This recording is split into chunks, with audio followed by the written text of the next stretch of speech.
names and they're probably get mad at me. I don't know.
Ruain, we're recording. I want to thank everyone for showing up at the public hearing for Halloween Soul Dock.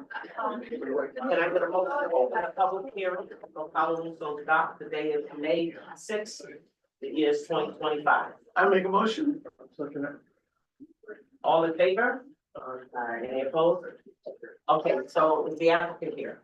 Yep. Up again. Okay, we're gonna have the applicant to present first. Before we get started, I got some housekeeping rules. This is a public hearing. Sign-up sheets are in the back on the table. If you wish to speak, sign up and we'll collect the papers and read off your name when it's your turn. During the public hearing, the applicant will present, after which the planning board members will voice their concerns, comments, and ask questions. Finally, the public will be called upon to comment, voice their concerns, and ask questions pertaining to the presented application. When called upon by the chair or other presiding officers, the public called upon to speak will be asked to state their name, street number, or name where they currently reside. The time to be allotted is 3 minutes for each speaker. Once all people wishing to speak have spoken once, and if time allows, persons wishing to speak a second time may be called upon to speak for a maximum of 2 minutes. Public comments are expected to be made on the agenda items and during the respective time allowed. No member of the public may address the planning board during a meeting or public hearing unless recognized by the chair or another presiding officer. All individuals speaking are expected to demonstrate respect and courtesy and will receive the same in return. The use of profane language, slanderous or personal remarks, and disruptive behavior, such as booing or clapping, is strictly prohibited. Anyone called upon to speak by the chair or presiding officer must direct their comments to the planning board rather than the audience members, avoiding debates. The public is requested to refrain from discussing non-agenda items during planning board meetings and public hearings. Board members are not obligated to respond to public comments or questions. Members of the public should keep their statements concise and relevant, avoiding personal attacks, insults, and arguments. Failure to comply with these guidelines may result in the violator being asked to leave the meeting and vacate the premises, potentially with assistance from law enforcement if necessary. The meeting may be adjourned without further recourse. Secondly, emergency exits over here to my left, out the front door, through this door here, straight on out to the street. Apologize for not enough chairs. This is what we were given to set up. That's what I have. That's good. Thank you.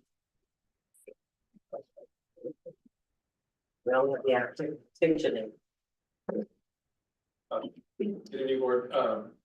My name is TJ Ruain. I'm an attorney at Whiteman, Osterman, and Hannah, and I represent the applicant on this matter, A. Koluso and Son, Inc.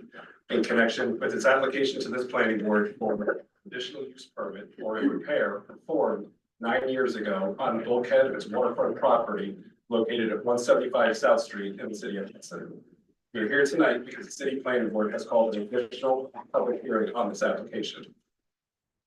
Since 2014, Koluso has owned and operated a commercial dock on the city's mixed-use waterfront. Under the city code, Koluso is permitted to use the commercial dock for the transport and shipment of goods and raw materials. The city code also provides that such use is subject to conditions concerning emissions of dust, smoke, gas, air pollution, discharge and dispersal of liquid or solid waste of any amount, noise, hours of operation, engine idling, lighting, visual impacts, protection of wetlands, protection of water quality, and erosion control. Since Koluso purchased the commercial dock 11 years ago, it is in compliance with each of these requirements. The city code further provides that where an action or event is proposed at the commercial dock, the planning board may impose additional conditions as may be necessary to protect two classes of people. The first, residents living in close proximity to the dock, and the second, the public while recreating or using public facilities adjacent to the dock. In late 2016, as a result of erosion on the dock's northern edge, Koluso completed an erosion control project that involved the replacement of a 75-foot section of bulkhead. We have pictures for any members of the public that want to see. I know the planning board has been to the site to see what the bulkhead looked like. I see pictures what it looked like before and now what it looks like today. The repair was completed in 2016 in compliance with state and federal permits. The repair did not allow for any expansion of operations or activities on the dock.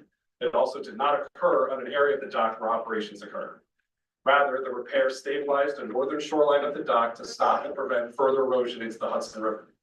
The repaired bulkhead is also safer for users of the site, as well as kayakers using the side berth next to the dock property. In January 2017, after Koluso completed the repair, the City of Hudson code enforcement officer notified Koluso by issuing an order to remedy that the repair constituted an action or event that triggered planning board review under the City of Hudson code. In 2017, based on the CEO's determination, Koluso submitted a conditional use permit application to the planning board. In June of 2017, the planning board accepted the application as complete and scheduled a public hearing. Since that time, the public hearing has been open and closed. For the past 7.5 years since the close of the public hearing, we have expressed our position that the repair is not subject to secret and requested that the planning board move ahead with its determination on our conditional use permit application. In July of last year, the New York State Supreme Court supported our position and held and confirmed that the repair is a type 2 action and thus not subject to secret review. Koluso's dock operations are authorized to continue per the terms of the city code and as a constitutional right. It is also clear that when a triggering event occurs, such as the repair, the city code authorizes the planning board to review that triggering event to determine whether that triggering event requires additional conditions to protect residents and the recreating public. The city code does not authorize the city planning board to review and impose conditions on the commercial dock operations as a whole that are not related to the repair. Thus, planning board's current scope of review is limited to determining whether there are any additional conditions, those that are in addition to the ones we are already subject to, that are necessary in light of the repair to protect the health, safety, and welfare of the residents living in close proximity to commercial docks and the public while recreating using public facilities adjacent to the commercial dock. With respect to the first class of people, residents in close proximity, there are no residents in close proximity to the dock. The closest residential structure is across a commercial railroad track and over 900 feet away from the closest boundary of the dock property. With respect to the recreating public, the repair was undertaken for that exact purpose, to protect the recreating public on the Hudson River and on the north end of the dock. Based on the foregoing, we are unable to discern any further conditions that are necessary to protect the recreating public.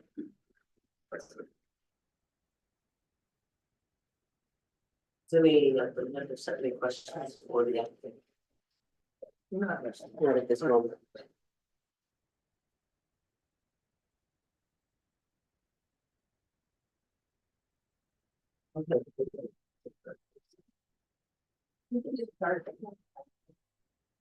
Can I start with the sign-in sheet?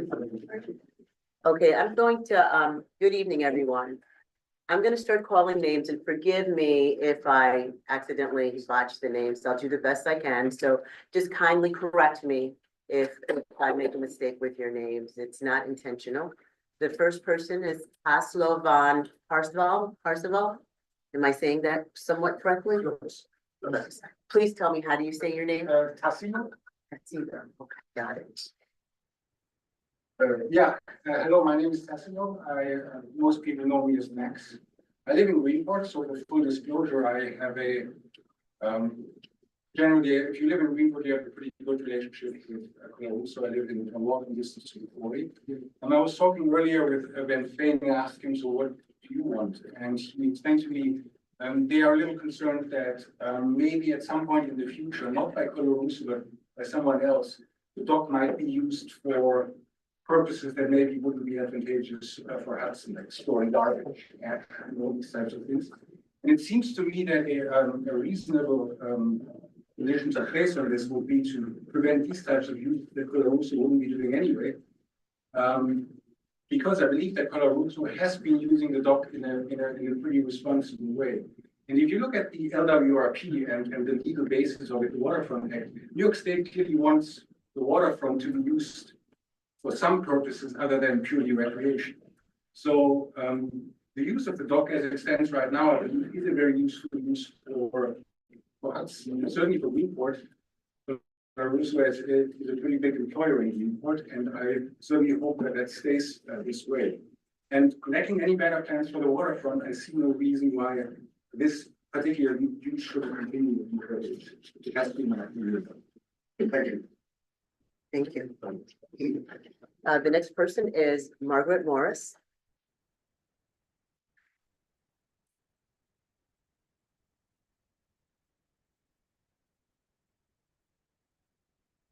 Can you hear me? Yes. Can everyone hear me? Because it's kind of difficult to back.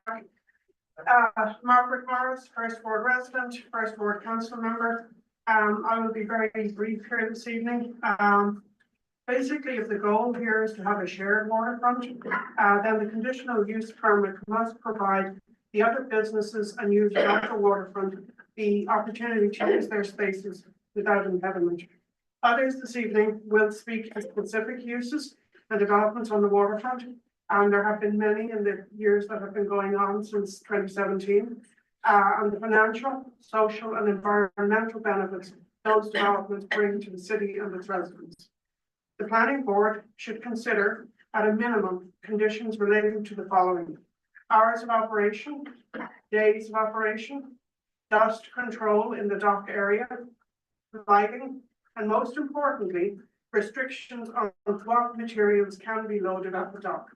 All of these elements will have, if not addressed appropriately, the potential for a significant negative impact on the other users of the waterfront and of the on the citizens of Hudson. So I urge you to consider this, and I thank you for scheduling this hearing and for listening to what we have to say on the subject. Thank you. Thank you, Margaret. Thank you. The next person is Alex Madero.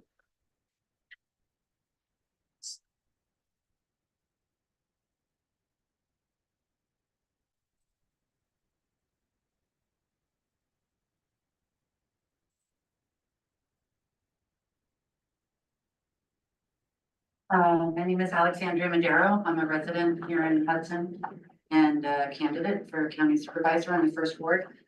Thank you for the chance to speak tonight, and I really appreciate you allowing the public hearing to continue. I speak for a lot of groups that are concerned about the future of our waterfront, but I want to say at the outset that we are not here tonight to ask you to shut down Koluso's dock operations. That is not why we're here. We do feel that they should not go forward without strong conditions that ensure compliance with the existing city zoning code and the waterfront development plans. Tonight, our group will be making comments that address concerns regarding Koluso's proposed dock operation and intensified truck traffic. And Attorney William Demarest will present conditions that we feel are critical. Applying conditions, again, is not a vote against Koluso. Our sincere desire is to see all the waterfront businesses succeed and operate in harmony. We also feel that other core riverfront businesses should be afforded the same level of consideration that has historically been shown to Koluso by the board. Some of them were operating at the waterfront before Koluso started operations at the dock, and all deserve respect.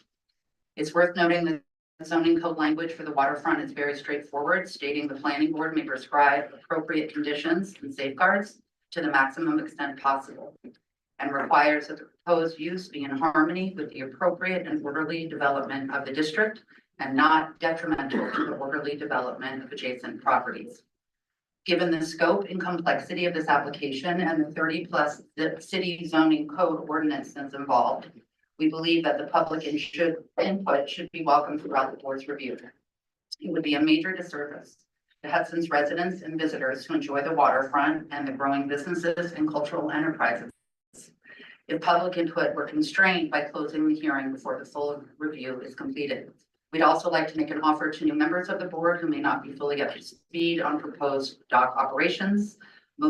Many of the people speaking tonight would welcome the opportunity to meet with any of you to answer questions and share the data and history. Although there have been previous hearings regarding Koluso's applications, the last relevant one to the dock operation concluded nearly 5 years ago. Since then, the board has seen significant turnover. Only the current chair was involved partway through. None of the current council were on the board at the time. The public can serve as a very valuable source of historical context and continuity, as many of us have followed this issue closely for years. So please keep the public hearing open. We want to help the board succeed in this responsibility for the benefit of Hudson, its waterfront, and generations to come. Thank you. Thank you. Alexandra. Next person is Ben Fine. Could you put me down the list a little bit? I just have to work out something. I don't know, Ben. Okay, the next person would be Ron Boyle. Am I saying that right? It looks like a Boyle. Am I correct? Oh, Bogle. At first I thought it was a G, and then I said, but then I thought it was a Y. I'm sorry. That's pretty close, though. At least we didn't say Bogle. No, I wasn't gonna say that. I was like, is it a Y, is it a G? Thanks for the opportunity. My apologies. No problem. Thanks for the opportunity to speak tonight. If you want the public to see that, yeah, you can put it right. Yeah, it's gotta be up a little bit higher. Isn't it? Well, we saw it, you submitted it to us. Oh. Yeah, so maybe the public will want to see that. You put it right up, can't you leave it right up? On the easel. Yes. And the easel. Put it on the easel. Yes, that's it. Thank you. Thanks for the opportunity to speak tonight. My name is Ron Bogen. I'm at 31 Allen Street. First, I want to start by thanking you for your service to the community and your stewardship. The topic we're dealing with tonight is not a routine matter. It's complicated, it's important, and the decisions that you make will shape the future of Hudson for many years to come. The challenge, I think, is to find a path forward that allows Hudson's businesses to coexist without letting any one business operate at the expense of others. Other businesses, neighborhoods, or public safety. And to do so while ensuring that all businesses follow city zoning laws and the planning for Hudson's future that's already been embraced. My comments are going to focus on meat and potatoes issues, and that's going to be economic development. Since Basilica Hudson opened in 1910 and the antique warehouse 10 years before that, by the way, it's worth noting that was prior to Koluso being on the riverside. Other businesses have followed, ushering in a wave of cultural, hospitality, entertainment, and service-oriented energy. These businesses are doing more than enriching our community. They're also being measurable and economic. They provide good local jobs. They contribute significantly to the city's tax base. They invest in property and infrastructure. They attract other businesses. And most importantly, they bring in visitors who spend money in our restaurants, shops, hotels, theater, galleries. That spending ripples throughout the community, supporting employees, landlords, tradespeople, and public services. In short, the benefits of this revitalization are felt citywide. And just to put a finer point on it, in 2023, the Hudson Valley tourism generated over $5 billion in visitor spending. Those dollars multiplied and contributed significantly to the region's economic growth and stability. And it's produced over $600 million in state and local taxes. Visitation in our region now surpasses pre-pandemic numbers. Hudson is already struggling with revenue challenges, and Hudson should be doing everything in its power to attract the economic activities from our region. This is not a time to take actions that would discourage or undermine opportunities to attract the kinds of businesses that strengthen our city's economic future. Our appeal to the planning board is to reinforce what we already know works by applying common sense measures that respect both our past and our future. Measures that allow a long-standing business to continue. Excuse me, time's up. And I have 10 seconds to finish. So we ask everyone to critique their presentation to the 3 minutes. All right, I'll end it with the same. Let's make sure that our economy is able in the future. Thank you all very much.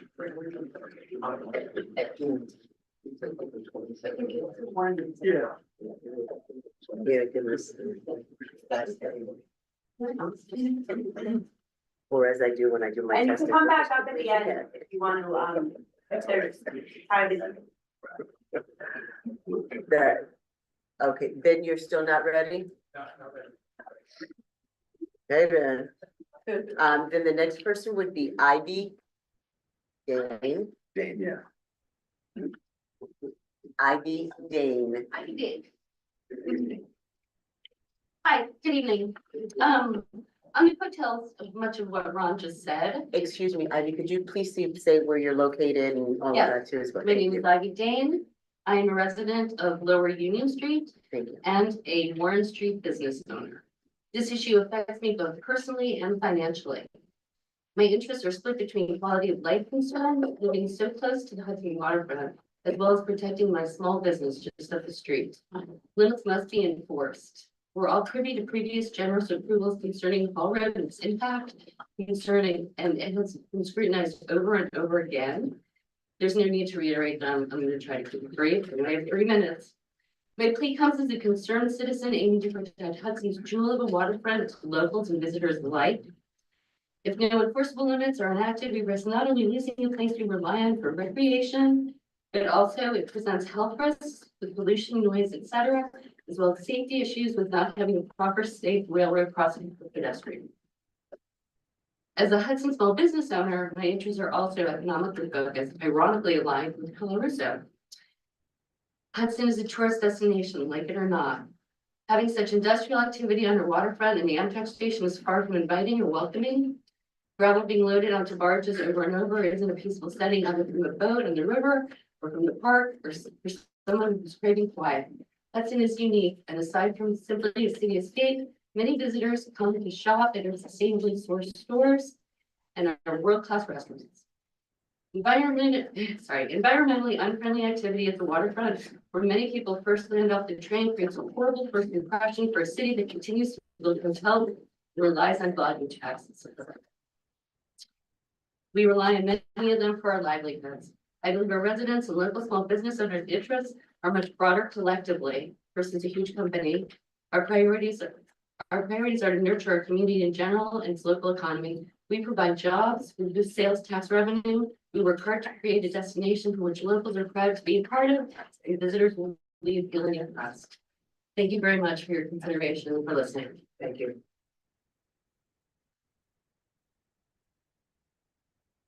The next person, I do believe I'm reading this right, is Sienna Raid. Am I saying that correct?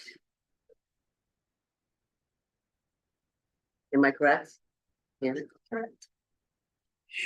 Hello, my name is Sienna Reed. I live in Hudson on Columbia Street. I'm a small business owner and pay Hudson City taxes. Koluso is a great company that serves a vital purpose. in Yeah, our I know you want to community. speak this. Bring the microphone down, so you. This one? Hey, Koluso is a great company that serves a vital purpose in our community. Paul Koluso, the owner of Greenport-based mining company, is quoted in an article from the Times Union, August 19th, 2021, as saying, quote, "We can get our trucks out of the city. We have less potential of something terrible happening." That was the motivation for this whole thing at the very, very beginning, to get our trucks out of the city so we're not exposed to any kind of liabilities that could happen. God forbid, a little kid chases a ball in front of a truck, unquote. This led to the application form granting of Koluso's permit to build a haul road leading to the docking of the city of Hudson. There was no serious study of the impact that rerouting of trucks into the south end of Hudson would, or proposed massive increase of trucks affect the businesses in the city of Hudson, lower downtown area. If Koluso is allowed to do what they're currently proposing, tens of thousands of enormous dump trucks will now be coming into Hudson's downtown waterfront district from their haul road onto two small but important Hudson city streets, Front Street and Broad Street. Front Street leads to many downtown businesses, including Basilica Hudson, an important venue for events, the Warehouse Hudson at 99 South 3rd Street, which homes over 40 local businesses. The Antique Mall, 40,000 square foot business that is the largest antique vendor on the East Coast. They're directly across from alongside the road. Broad Street connects to Front Street and crosses the Amtrak line. It leads to Hudson's only waterfront parks, Henry Hudson Riverfront Park, Rick's Point Park, Public Boat Launch, Hudson Ferry Company, the Hudson Slip Club, Apollonia, Hudson Powerboat Association, Historic Dunn Warehouse, now under major development plans, which were based on public input. The waterfront park hosts festivals, children's boating activities, ferries, green space for relaxing. It is the city of Hudson's only contact point with the amazing natural asset of the Hudson River. The residents in Hudson have been shown in all studies to desire by at least 80% better and more access to the waterfront for recreation and contact with nature. Koluso's plans to increase their operations will make that impossible. Both streets have foot traffic by adults and children. The confluence of the number of trucks Koluso is proposing with pedestrian, vehicular, and train traffic must be analyzed in order to prevent the kind of disaster that Paul Koluso himself was worried about. We don't want to expose our city to disaster or liabilities. Koluso's current permits were based on 2015-2016 numbers that they gave the state of New York, the DOT, the city of Hudson, regarding the number of trucks that would be operating across the beautiful and environmentally important South Bay Marsh and into Hudson. Freeport based their decision about environmental impact based on those numbers of trucks, that the impact would be small. Dump trucks have been shown to have nearly tripled between 2015 and 2020. We don't know what numbers are today. Okay, time's up. No, I'll continue later. Okay, the next person is Amy. And I'm not gonna say the last name because I'm not gonna murder her. Amy?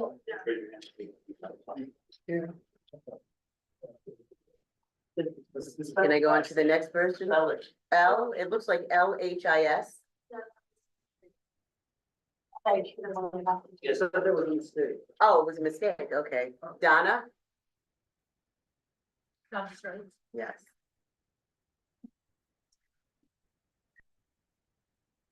So I have a handout. So this is a copy of the letter I emailed into the planning board today. And then, this is one of the attachments. There's enough to hand around. If you'd like. Donna, please submit these. Oh, I did. I did. They will be read, that way, it'll go for every member gets it. So, right, This is what you have. yes, today we. For that today. We'll look at it again probably after the meeting, but so something. All right. Hello, everyone. My name is Donna Strites. I represent our Hudson Waterfront, and I'm a resident of the First Ward. I live on Union Street. I echo Alex's comments that we're not looking to stop the dock operation. We want meaningful, comprehensive conditions applied to the dock permit. My focus today is truck volume. In 3 years, Koluso refused to provide truck data to the planning board, only requesting a study by Craig Manning in 2020 at the board's insistence for data. That study revealed that truck volume almost tripled from 2015 to 2019, and levels were substantially higher than Koluso disclosed to government agencies in permit applications. The study also showed that days hauled per year were far fewer than the 365 days they could have hauled, only 77 days in 2015 and 133 days in 2019. The haul road permit limits recommended by Koluso and approved by the planning board were up to 284 trips a day, up to 250 operating days a year. In other words, no hauling on weekends and major holidays. Without an annual safeguard cap, these limits would enable the dock owner, Koluso or a new owner, to run up to 71,000 trips per year, or 13 times the 2015 volume. If no limits are required, the worst case potential is over 103,000 trips a year. The city zoning laws clearly prohibit intensification of non-conforming industrial uses, and expansion beyond the dock's 2011 levels directly contradicts the letter and spirit of those regulations, unless a variance is approved by the Zoning Board of Appeals. This is not a judgment on the company reputation or its past contributions. Rather, it's about how industrial operations can exist responsibly within a city that values its waterfront, its residents, and its future.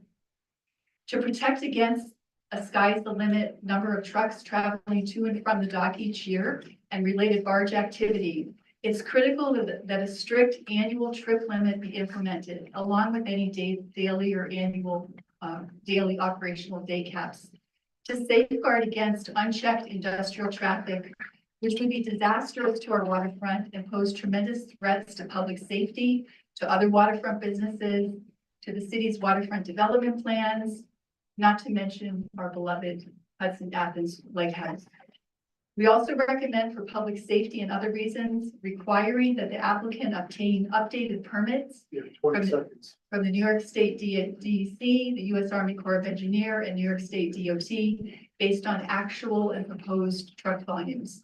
My letter to the planning board provides much greater detail. Thank you for your time, and I'm happy to answer any questions as you deliberate and you review.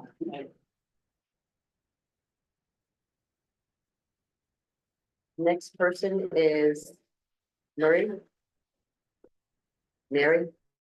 Oh, I'm sorry, that was a mistake. Okay, so when you have that, you want me to put just like. Melissa, you want to go next? There. Thank you for having this public hearing. I'm Melissa Offmauer, First Ward resident and business owner, co-founder of Basilica Hudson and the River House Project. We're the direct neighbors to the dock and the Hall Road. Do you want to? I mean, time. Should I talk? Wait, No, back up. I wanted to take, you could spread them out, so public. You don't have her time. Okay, that's good. We're gonna start over. And we do this. Okay, thank you. You know what, just move that one over, because I don't want it to block the microphone. Just move that, good spot in the microphone. There's gonna be so many that it doesn't make any difference. We won't be able to line them up. Just Oh, you won't? Just remove them. They're like, Yeah, we you know, got- we got the presentation. Yeah, and it's sort of right.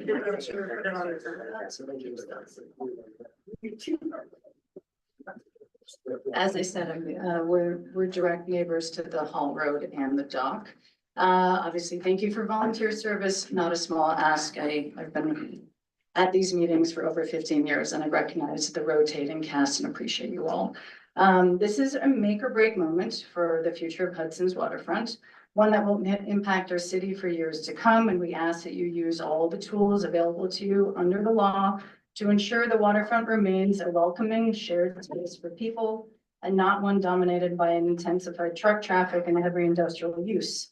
Our family lives, works, and raises our daughter in the first ward overlooking the Hudson Waterfront and the Hall Road. This proposed expansion of industrial activity will directly impact our daily lives, professionally and personally.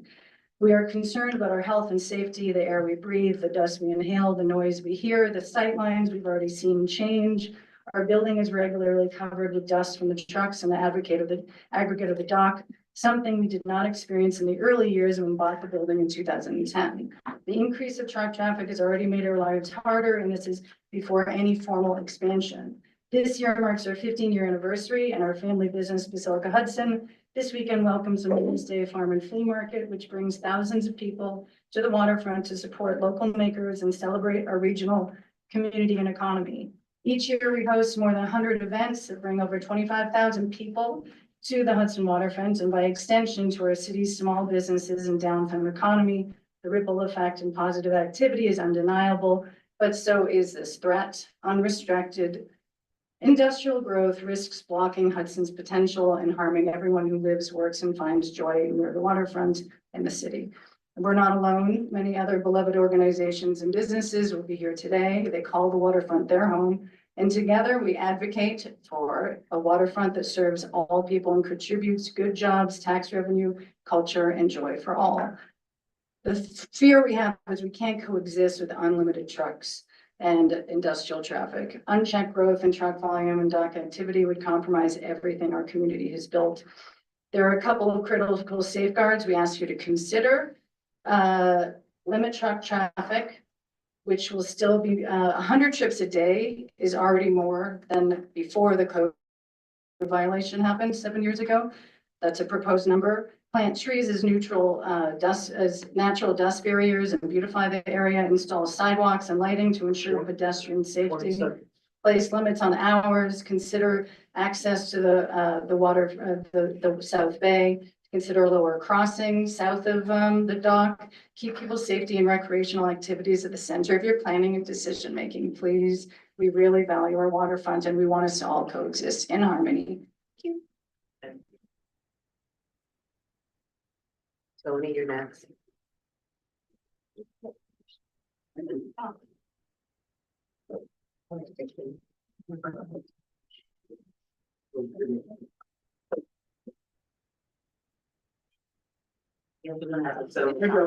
This one's for you guys. This is cold. This is cold. So We go cold. That's like you haven't seen that. Well, I can't see. Well, because it's in Ready? the way. All right. Thank you to the volunteer planning board tonight. Really appreciate the time you guys put into this.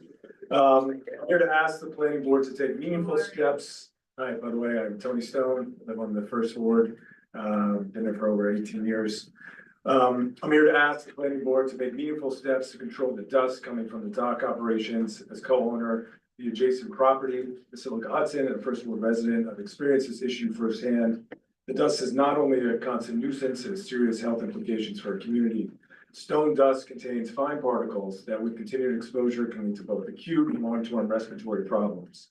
I know this all too well. My 13-year-old daughter, born on Allen Street, has chronic asthma and has been hospitalized many times. I'm not here to ask you to shut down operations at the dock, but I'm here to remind you of your obligation under the City of Hudson zoning code. Your responsibility is to protect public health and safety and welfare and to prescribe appropriate conditions and safeguards when approving permits. That's not optional. Failing to do so puts the city at legal risk and puts our residents at physical risk. The dock sits next to one of Hudson's most treasured public assets, as you know, our waterfront and park. It's a place used by residents of all ages, especially children. That makes it all the more important to take action. While there are many potential safeguards, I'll highlight just 3 critical conditions we believe must be included in any approval of a conditional use permit. Limit truck volume to 100 trips per day from 7 a.m. to 4 p.m. Koluso rarely exceeds this now, so this would simply codify existing practice established in 2013 and help keep the dust and diesel emissions in check. This volume is also more than sufficient for a profitable export operation. Create a 50-foot tree buffer along the entire eastern edge of the dock property. This would be a forested area, not just a few shrubs, but a diverse mix of deciduous and evergreen trees. This natural barrier will help trap dust and improve air quality.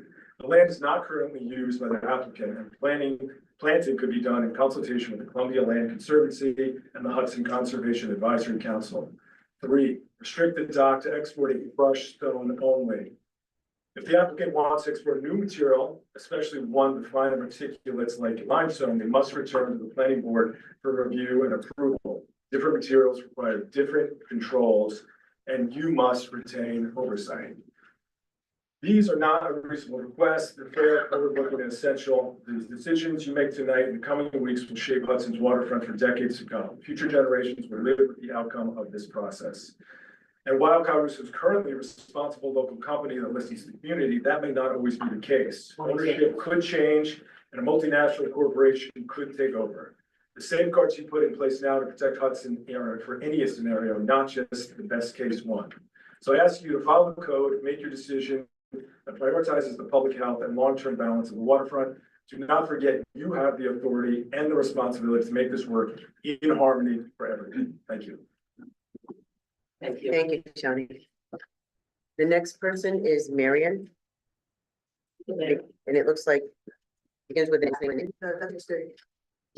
Oh my God, there's a lot of mistakes here. We thought that you said to sign in, because my name's on there too, and I do. Oh, okay.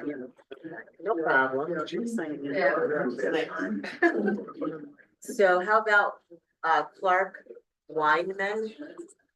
Yeah, that's all. I definitely know that was in the mistake because I saw it. This is that list. I can get that to me, thank you. Yeah. Is there another one out there? Then you need to let me know when you're ready too, so I don't forget you for tonight. I got it on, so I have these.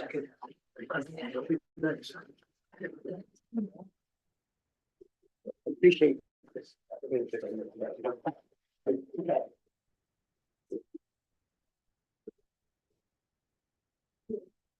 I want to start by saying thank you for your public service. My name is Clark Weeman. I have lived in Hudson for 12 years and had the privilege and honor of serving on the planning board with the front row seat to this application for the first 6 years. I have a professional background in urban planning, property manager, and construction manager for over 35 years. Since the beginning, this project has created conflict in Hudson for residents who would be negatively impacted by the proposed 284 trucks per day on the applicant's haul road. My public comments here today may be a bit unorthodox, but include a solution that I believe would mitigate many of these impacts by bypassing the area of greatest impact. Images there.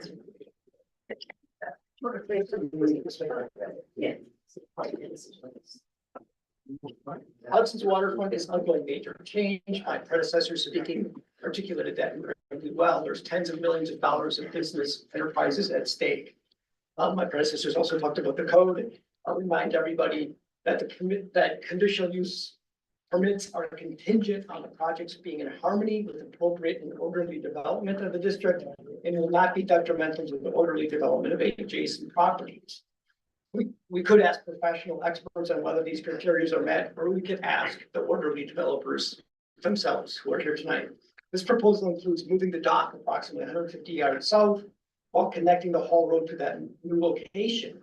This includes a new railroad crossing and would require closing the existing crossing. Ferry Street Bridge, soon to reopen, would provide waterfront access to the public, as would a new crossing for emergency purposes, including Koluso trucks.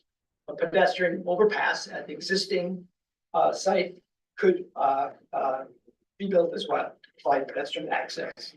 It's clear from my diagram that the red indicates the current haul road location and the green indicates the proposed new location. It essentially includes moving the dock 150 yards to the south, creating a new access point and moving and rebuilding the dock, providing direct access to the waterfront as opposed to the circuitous route, bypassing or passing by Basilica, Kitty's, the Dunn Warehouse, with a proposal to be redeveloped.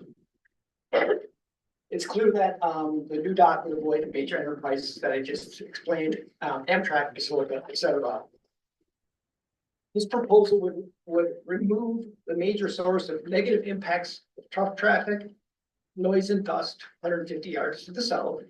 The upside to local enterprises and to the operating public would be huge. And this would lift the sense of animosity and conflict among all parties involved. Thank you for your time. Thank you.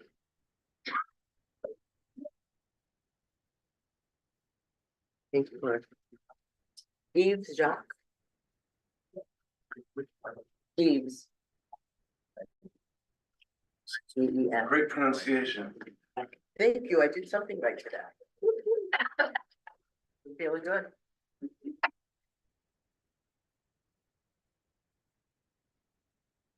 All right, thanks. Yves Jacques, Third Ward, 910 Columbia Street.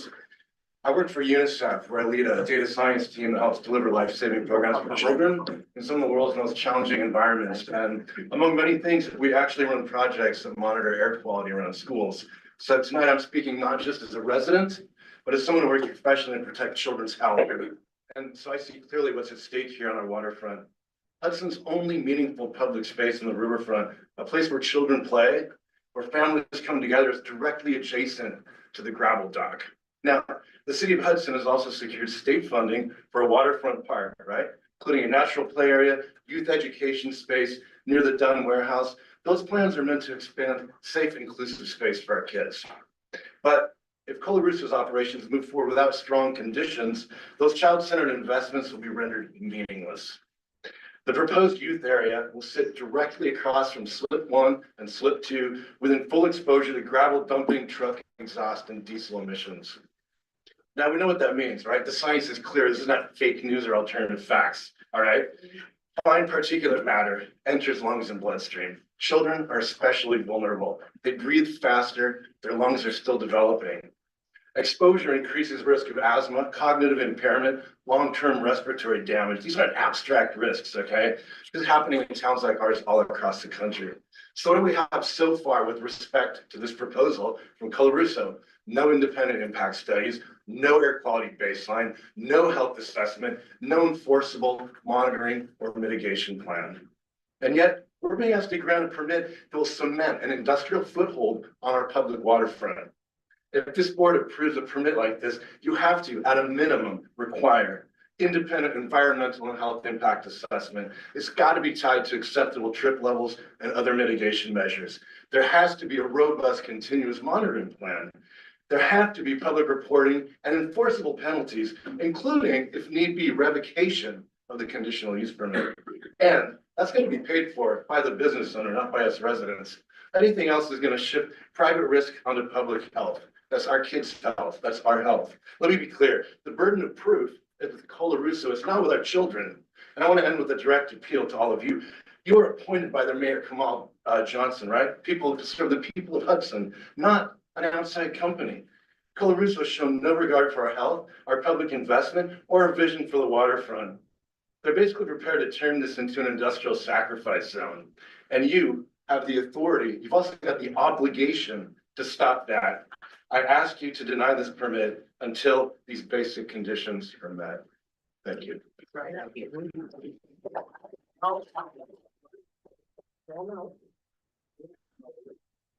When? Is it Gold? Gold? Gwen Gold?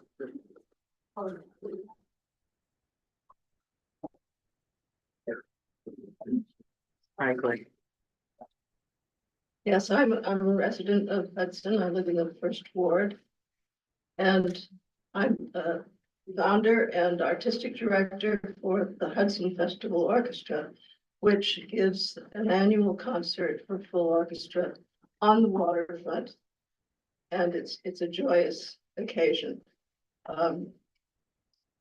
I'm very concerned that if the planning board does not do what it can to limit the activity of Koluso truck traffic on the waterfront, hundreds of people, businesses, area venues, public spaces, Amtrak passengers will be negatively impacted by pollution of all kinds, noise, emissions, dust.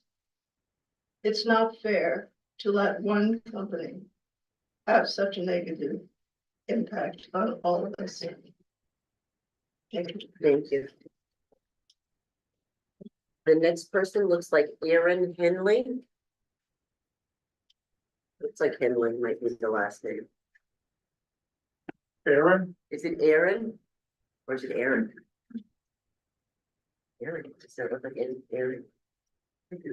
Or is it Eric? ask them, do they sound speak or are they just saying they're present? Well, they should know. I mean, it's close enough. It looks like an Eric. ERIN or ER. Or Eric. Yeah. Is there a Henley? I'm gonna go to the next person then. Ben, are you ready? Yeah. And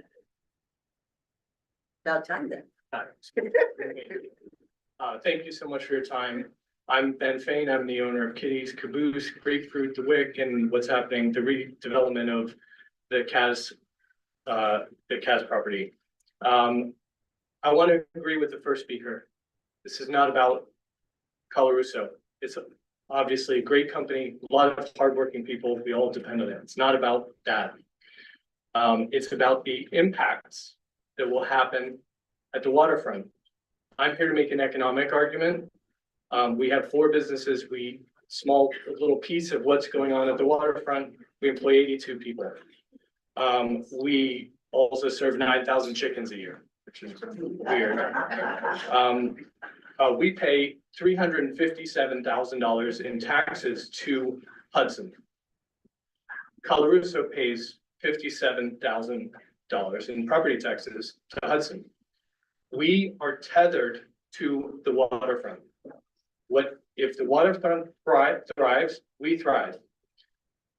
The planning board has broad authority to put many conditions above what's in the zoning code onto the dock. One thing to talk about is the weekends. Without the additional conditions, the dock will be able to run from 7 a.m. to 7 p.m. 7 days a week, 365 days a year.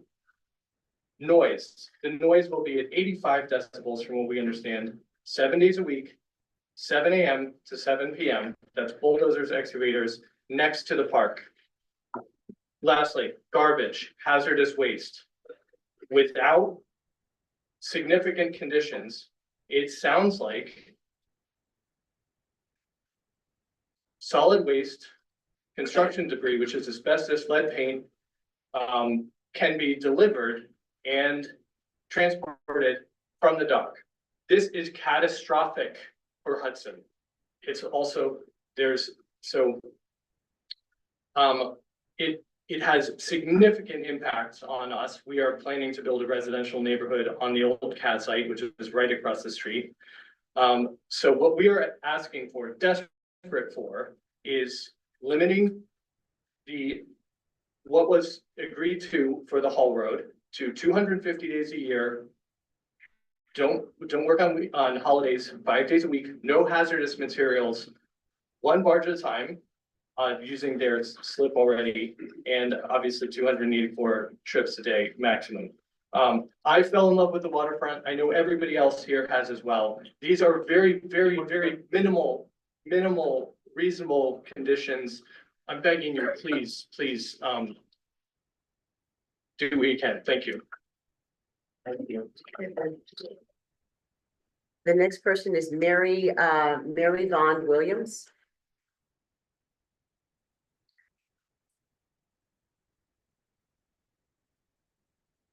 Hi, I'm Mary Vaughn Williams. I'm a resident of Lower Allen Street, lived in Hudson for 20 years, and I'm a member of the Hudson Business Coalition.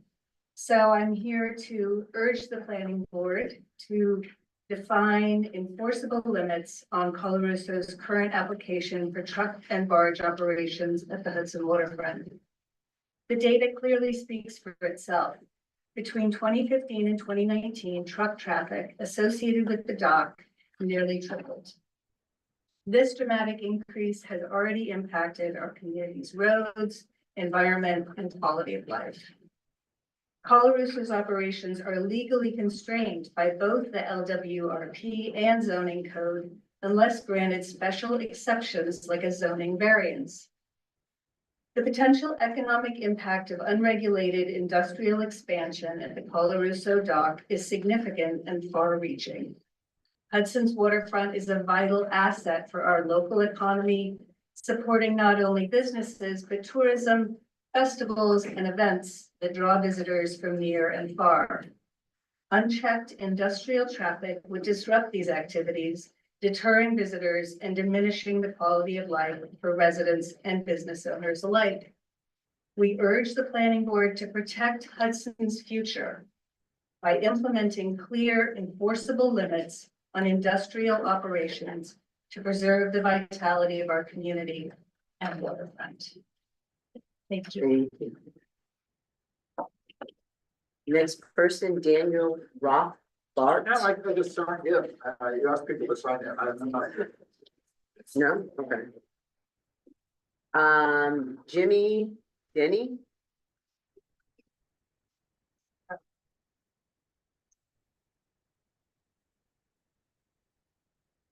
Hello, thank you for your service. My wife says this is a mistake, but it's not. What's your name? Jim Denny, D-E-N-N-E-Y, I live in the first ward. And we've lived here, my wife and I bought our house in 2017.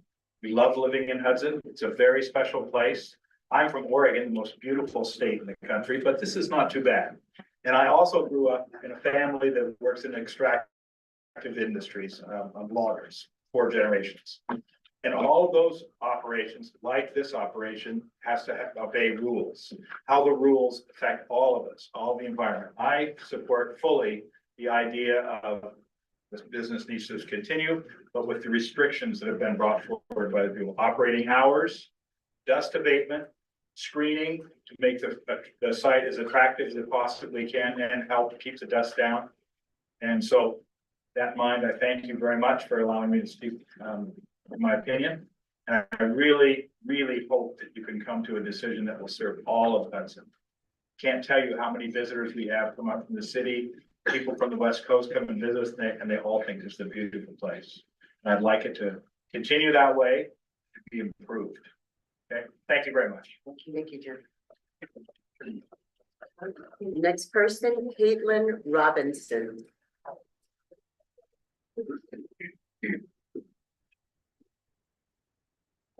Break after this. Good evening, board members and fellow neighbors. I'm Caitlin Robinson, a first ward homeowner on Lower Union, overlooking Koluso's operation. I want to address 3 critical concerns tonight. 1, visual impact. Industrial operations diminish our waterfront's natural beauty. 2, the environmental burden that many have spoken about, daily noise and dust affecting our neighborhood's quality of life. And number 3, existing solutions that have been previously ignored. Tall tree screening, 25-foot height limits, and dark sky compliant lighting. Every day I witness the gap between what is and could be. From South Front Street to our Amtrak station and our public parks, we see industrial operations that contradict the improvement we've invested in together. Let me be clear, I think industry has a clear place in our economy, but prosperity doesn't have to come at the expense of community well-being. Our solutions are straightforward. Natural barriers with tall trees, a reasonable 25-foot height restriction on material storage, and dark sky compliant motion activated lighting systems. Our city zoning code already requires development to be in harmony with appropriate and orderly development of the district. This isn't just regulatory language. I believe it's our community's promise to itself. I also encourage a path forward that includes all voices, business owners, our Hudson Waterfront, and citizens with a stake in our shared future. Given the prosperity these dock operations generate, these accommodations aren't just reasonable, they're necessary for the community we're building together. where industry and neighborhood complement rather than compete with one another. That's the waterfront we deserve, and that's why I'm advocating for your support on these issues. Thank you very much for your time and consideration. Let me give just a few minutes, should I? Until- We can take a 3-minute adjournment. Okay, to wait for, Anyone else needs a break? yes.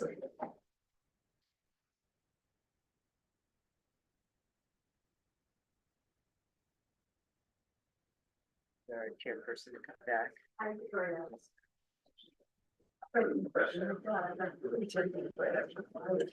What is this really about?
Okay, good evening. We're back in session, and the next person to speak, if she would like to, is Susan Higgins. That's me, just a brief message. Hi, my name is Susan Higgins. Thank you for allowing the community to speak. I live on Union Street between Second and Third. And I wanted to provide you with just a perspective. We've been here 11 years, of someone who has felt directly the impact of dust on our street. We have a lovely old house that has old wavy glass and leaky and wavy storm windows that were period to the home. The home remains to be period. It's just really lovely. And we wanted to leave it that way. When we first moved here, we really felt that the air was clean and everything felt really wonderful. I have people in my family with asthma and with a heart condition. All of a sudden, we noticed in our bedroom, we'd wake up in the morning and there was a film of white dust on the bedroom dresser, on the pictures hanging in the room, on all the objects in the room. So we dusted it. We were trying to figure this out. And it happened, kept on repeatedly happening. And then we realized, oh my heavens, it's cement. And we obviously, breathing cement is dead. It's really a very bad thing. We don't want that in your lungs. So we had to replace all the windows on the front of our house. And it was heartbreaking to me because I really wanted to keep those beautiful windows. It was very expensive. And we had to get very good, strong air purifiers to put in the house to keep that dust down. It was very disturbing to me. I also noticed it on the plants in front of the house. Now we're between Second and Third on Union. We're not really on the waterfront, but that's from the trucks in the town. It's really the ideas that people have been expressing are, in my opinion, brilliant and very useful ways to solve this problem for a happy conclusion that allows us to really live well in this city. I also wanted to mention that I have a daughter-in-law who's a birder, and she always goes down to the waterfront whenever she comes, and she always follows these bald eagles that nest on our shore. As you may know, we have very rich bird life on the waterfront here. And air pollution, noise, and water pollution are deadly to birds. They don't want to nest. The shells on their eggs are very thin. The nestlings are weaker, all because of these factors in the air. So I think that you really need to take a look at what the impact of increasing the amount of dust that goes in the air and the amount of noise and fumes that are in the air, what that impact will be on the very rich wildlife that we have on the shore, especially birds. Thank you. Thank you. Nicole, you're up next. Oh, thanks. Hi, I'm Nicole Vidor. I live on Allen Street, Lower Allen, and I've lived there now for 23 years. I don't look at it. I'm here to speak with you about noise. And also, I think to everyone here, particularly people from Koluso, this isn't like us against you. This isn't like, oh, you're bad and we're good. It's about just what everybody's been saying about harmony and consideration and living together and just basic human consideration. And that I'm here for noise. And I think this particular photograph is a really great example, because you'll see there that if you're going from the Basilica, or you're coming down from Kitty's, or you're coming from the warehouse and you want to go to the river with your children and your dog. I saw it the other day. I saw a woman standing there with two children, a pushchair and a dog, and she was sandwiched between two big trucks behind her, two big trucks on the other side, and a train coming. Nowhere to hide, nothing to protect them from all of that.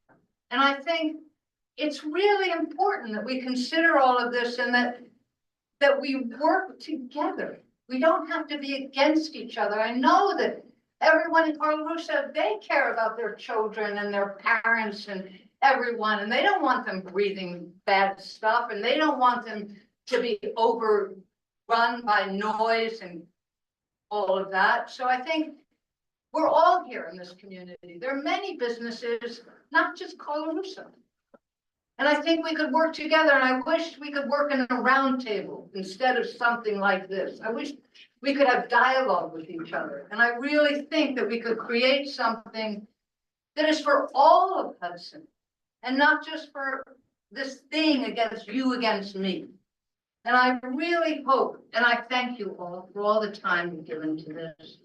And I really hope that you really consider the people that live in Hudson, and you really consider what's being asked of you to really genuinely look at the quality of the air, of the noise, of the traffic, and take that into your hearts and the people that you represent. And I really hope we can all work together. Thank you. Thank you. Next, Joseph Higgins, please. No, okay. The next person is Caitlin, Last name? begins with a B, Beata. Beata. Yeah. Did not know how to I say only it. have 3 of these, so I'm gonna spare some. I would have Yes, never it's said already that been was submitted. It's the community Oh, engagement yeah. report. Right. Okay. Hi, everyone. I'm Caitlin Beata. I'm a Hudson resident in the 4th Ward on Washington Street and a member of the Dun Warehouse Development Team. Last year, we entered a long-term lease with the city of Hudson and have been working to reimagine the waterfront as a vibrant place for recreation, culture, and connection to nature, with Dun Warehouse serving as a welcoming community hub. It's our mission to adapt the defunct building into flexible spaces for a range of activities, amplifying local educational, cultural, and waterfront-focused orgs and small businesses. The $5 million development plan includes an event space for flexible community programming, like workshops, youth programs, and performances, and 3 commercial spaces in the north section, which includes a quick and affordable food option and outdoor seating. Outdoor amenities such as gardens and a municipal pool are on a separate development track. Our approach supports the vision for a healthy and recreational core waterfront district outlined in the Hudson's 2011 LWRP. It's also in alignment with the DEC-funded climate-adapted design of the Henry Hudson Riverfront Park by Assemblage and La Bella. This plan includes a new pedestrian bridge at Slip 2, a natural play area, a living shoreline, an environmental education area for Sloop Club, and Slip 1 water access point, and a sunset lookout and fishing pier at Rick's Point. As you're probably aware, Dun sits directly across from the top of Slip 2 from Koluso's dock operation. Increased industrial activity will have negative environmental, health, recreational, safety, and economic impacts. Increase in truck volume, dust, noise, or odor is not compatible with the proposed vision that we've developed in partnership with the city and local residents over the past 2 years through extensive community engagement. Last summer, we spent countless hours at the waterfront talking to people and observing how it's being currently used. We talked to people from diverse backgrounds and life experiences. We met with community leaders, hosted community workshops, tabled at Waterfront Wednesdays and Bliss Towers, sponsored the Community Joy Day Festival, and conducted a 210 participant community survey.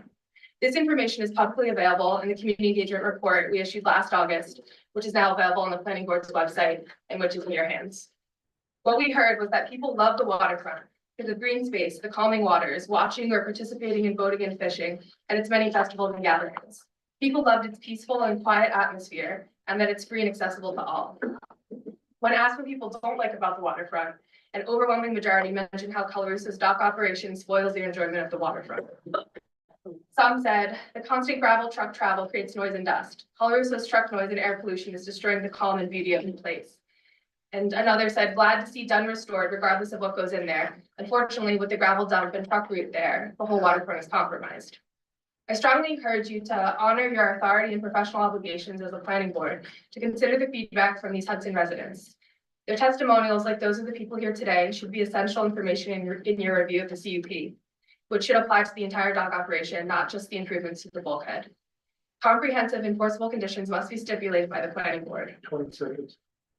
I'm not against Koluso's operations. I'm asking for balance, safety, and protections, for us to listen to each other and to be good neighbors, like Nicole said, to protect the future of Hudson's most loved natural asset now and for years to come. Thank you. Sean Rowland.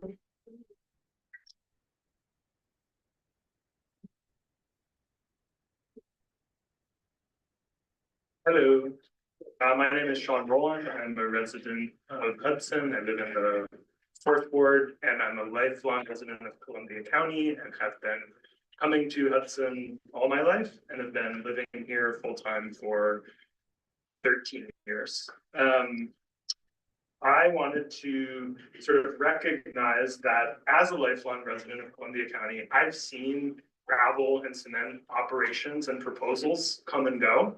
Some are approved and some are denied, like just outright denied. I'm thinking of Snake Mountain, which was in East Nassau, which was a huge gravel operation, which outright was just denied.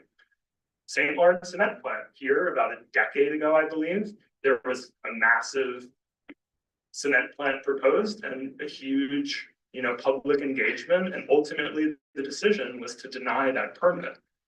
It never happened. And you know why it didn't happen? It's because it wasn't compatible with the urban fabric of Hudson. It wasn't compatible with the LWRP. It wasn't compatible with the vision of the residents and of the city government. And so it didn't happen. So I really I recognize everyone's point of view that yes, collaborating is important and recognizing the need for local businesses to be able to operate and also local residents to live here. But sometimes proposals come before the planning board and, it's a planning board, it isn't an approval board. So I want to kind of provide that counterbalance and reminder that sometimes things might come up and they really just shouldn't be approved in their current format. And it really isn't the obligation of the public to solve the issues that are represented in a denial, right? That's the responsibility of the applicant to then go away and, come up with a plan and really listen to and address the very valid concerns that residents have brought, and come back with a new plan. Like that's how it works. And I want to just remind everyone that that is a possibility and sort of state it so that also members of the planning board, you hear that, or I guess think about that is a viable outcome that could also happen. I'm not saying that's exactly what I think should happen, but I haven't heard anyone say that. And I just want us to remember that that happens all the time and it's okay when it does. Thank you so much for your service.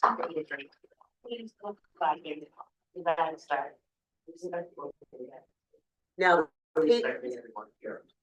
Caitlin Frame, it is now your turn.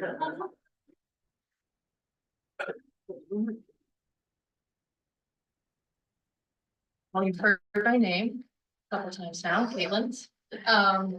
I am a first ward resident and this is an economic and health concern for me. I live right on Cross Street. I can see Koluso right from my living room window. And, I've lived in the city for a long time as well, and I understand that there are some things that are gonna be not great for my health, some that I'm willing to deal with. But like some of the other residents have said, like I do wake up and there is a lot of dust on lots of my furniture. And I think it's interesting that, Koluso's lawyer did say that really no one is technically being impacted because they are far enough away. And I think we're hearing that that is really just not the case. Like people are being directly impacted health-wise. I have animals and I don't have any children, but I do worry about my animals. So I guess I would just implore you guys to think about our health really genuinely. And again, I want to reiterate that this isn't a case of saying Koluso shouldn't be doing what they're doing. It's really concerning that they could just have no limits. And that's really frightening as a person who can genuinely just see what they're doing on a daily basis as well. So I really thank you guys. I know that this is a really giant decision for you all. So thank you for your time. Thank you, Caitlin. William Demarest.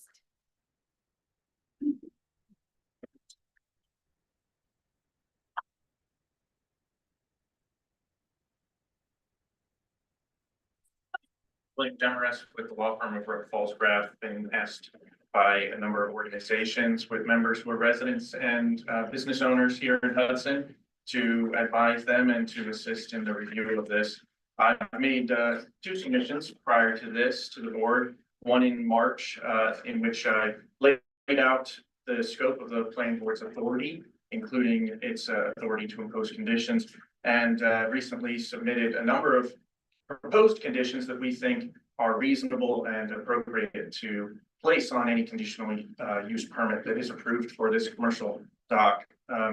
I would like to respectfully disagree with the applicant's counsel regarding both the history of the legal issues and the interpretation of the scope of authority for this board. Back in 2019, the Supreme Court very clearly ruled that Koluso's right to continue to operate as a non-conforming use had terminated. That was the terminology that the court used because of that repair work. It triggered the termination of the petitioner's right to continue to operate the commercial dock without conditional use permit. So they require a conditional use permit to operate. It's not limited to just the repair. In 2024, the court made that very clear in saying action under seeker, but very clearly ruled that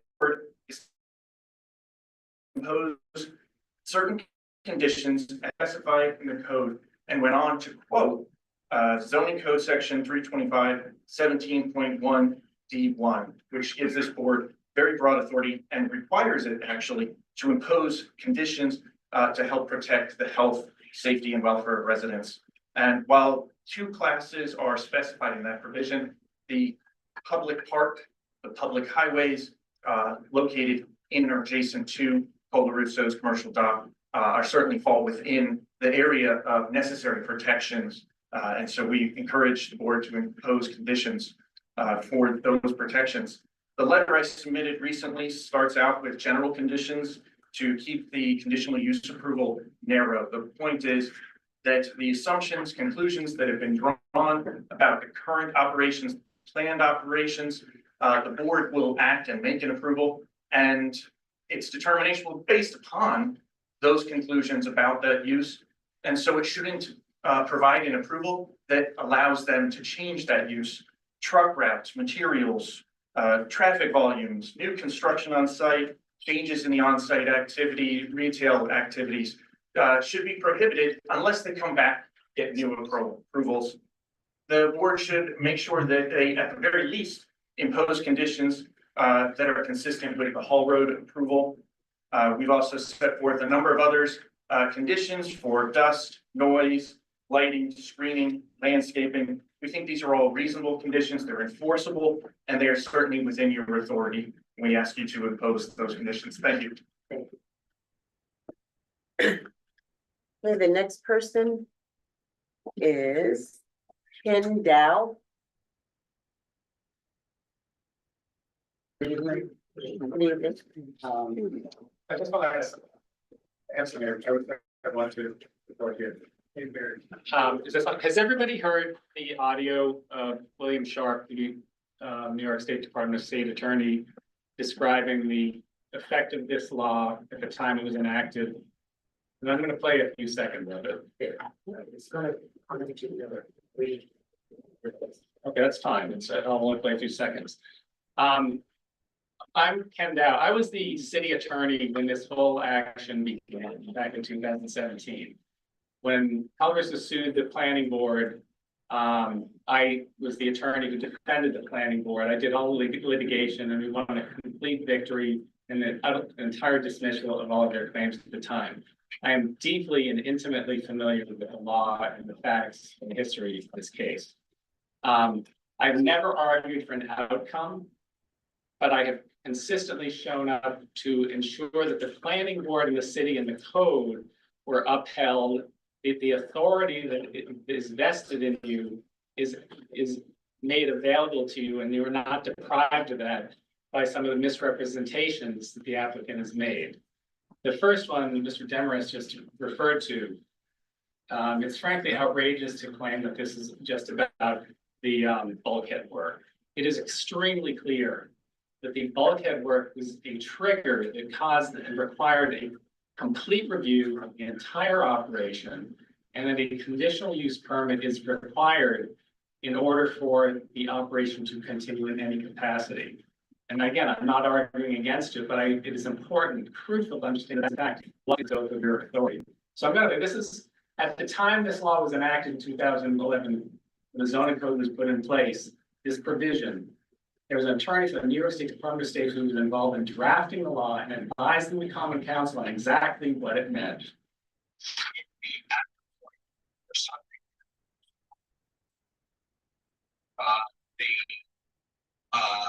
Paving of the road, or the road needs to be regraded. If that's regraded, they're gonna have to get a conditional use permit for the entire property.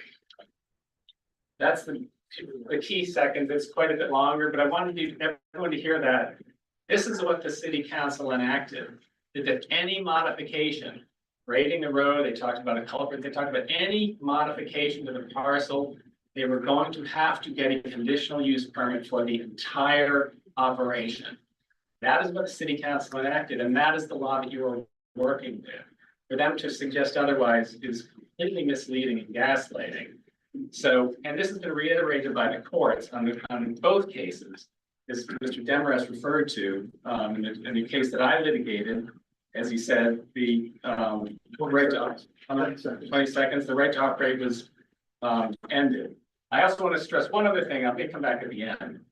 But the conditional use permit that they're applying for is often short-ended to a docker operation. That is not what the permitted conditional use they're applying for is. The language, this is directly out of the code.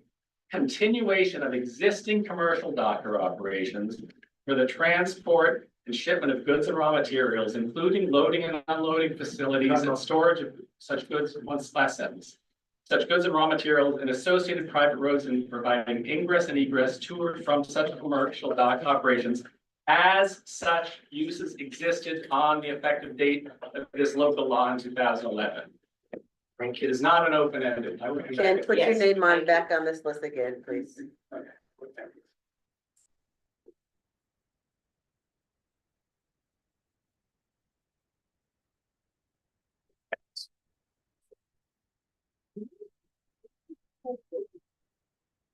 The next person is Roddy, it looks like Nizer. Nizer. All right, come on. Hey, how's everybody doing? Been a Hudson resident up to like 60 years ago, and then I moved out. I still own a house in Hudson on State Street. I moved out to Kinnup. My wife lives in Kinnup, so that means I live in Kinnup now. But anyways, I've been coming to these and listening, and you know, everybody's talking. I try to listen to both sides, and it's wonderful to hear Hudson people actually saying they're okay with the docks in there. They want stipulations, which I understand too. But nowadays, the trucks that are running back and forth, they're brand new trucks. Koluso has new trucks that the diesels nowadays, they gotta put this dip in and actually it's a clean fuel. So they have a lot of trucks. So it's a lot cleaner. And if anybody's been out towards Koluso's quarries, they keep the road clean, they keep the dust down. If there's any dust, they send a water truck out. They send a sweeper out, so I'm sure they'll do that down there. So I see both sides, they both have to coexist. So hopefully everybody can get along. Thank you. I don't want people to think I'm leaving, I'm just backing up. I'm very sensitive to air conditioning, blowing directly on.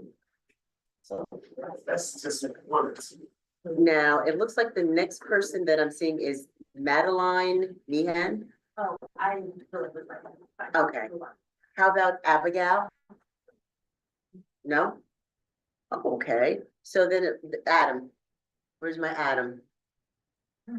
Adam, are you next? I'm here. All right, Adam, come on. Hello, good evening. Oh, wine. We're neighbors. My neighbor.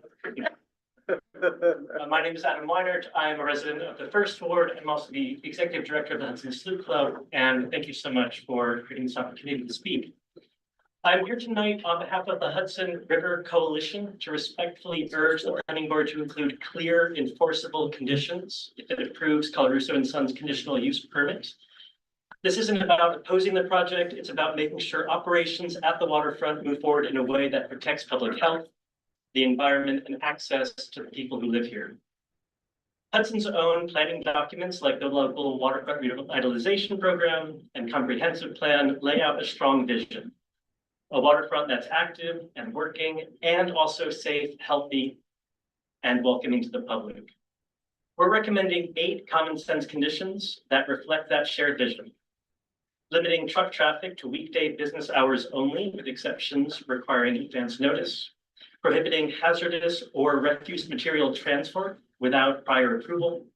Preventing any expansion of bulk handling or processing beyond what's already permitted. Guaranteeing public ownership and access of the 4.4 acres of waterfront land. Preserving public access to the haul road during evenings, weekends, and holidays.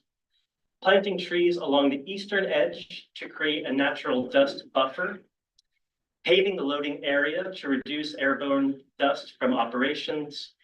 And replacing undersized culverts to restore tidal flow to South Bay in partnership with local conservation groups.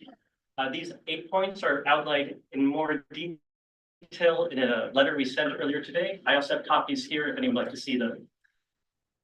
These aren't new ideas. In cities like Brooklyn, Portland, Baltimore, and San Francisco, working waterfronts are shared successfully between industry and the public, using managed access, visual buffers, trail easements, and collaborative planning. Hudson can and should do the same. We also believe Koluso should be recognized and supported for any efforts it takes to meet these goals. That includes connecting the company to grant opportunities, fast-tracking sustainable project approvals, and celebrating community-minded progress.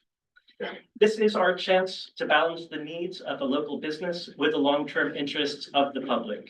We hope you'll include these conditions in any permit approval to keep Hudson's waterfront working, welcoming, and sustainable for generations to come. Thank you. I'm Adam Weinert, and this was from the Hudson Riverfront Coalition, including the Hudson Sloop Club, the Hudson Ferry Company, and Schooner Apollonia. Thank you, Adam. And the next person back up again would be Ken. And that would be the last person. I see no one else on the list after Ken.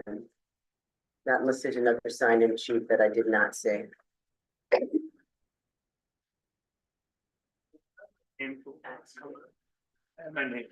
Okay.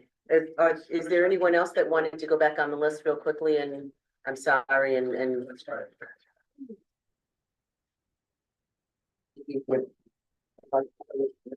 get 2 more minutes after each. Okay.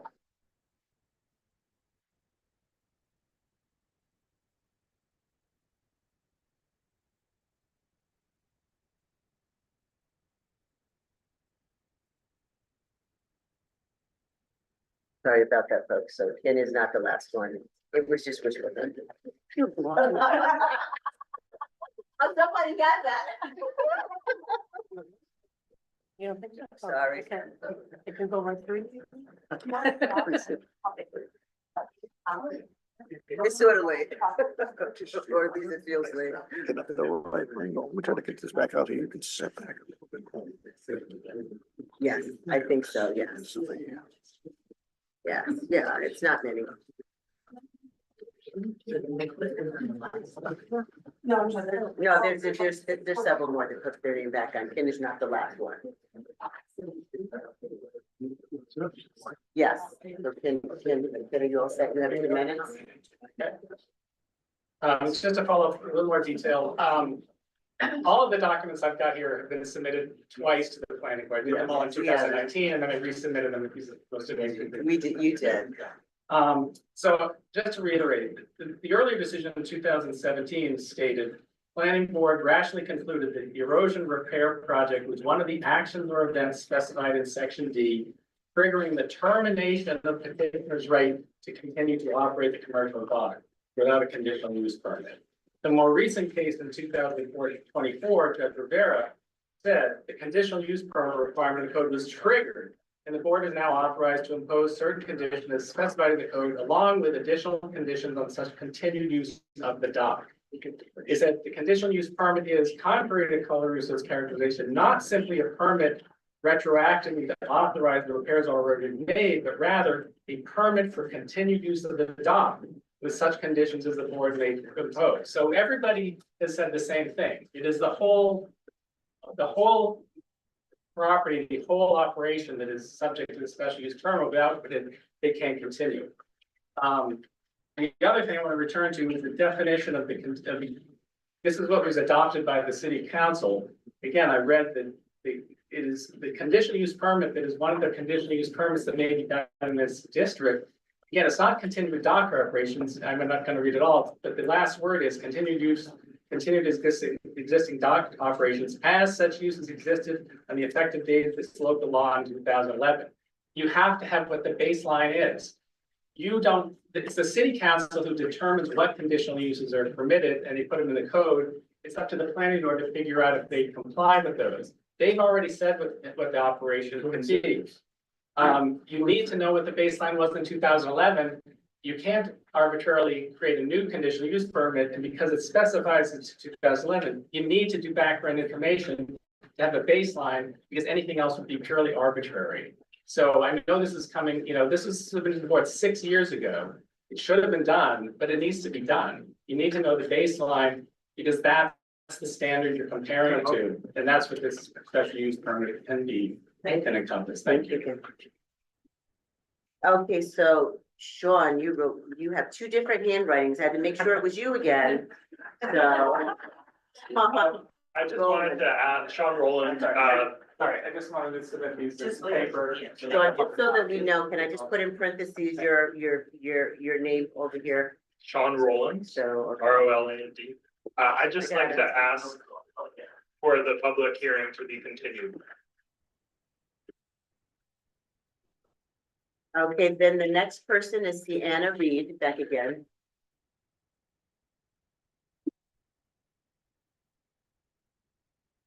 Yeah, Hudson resident.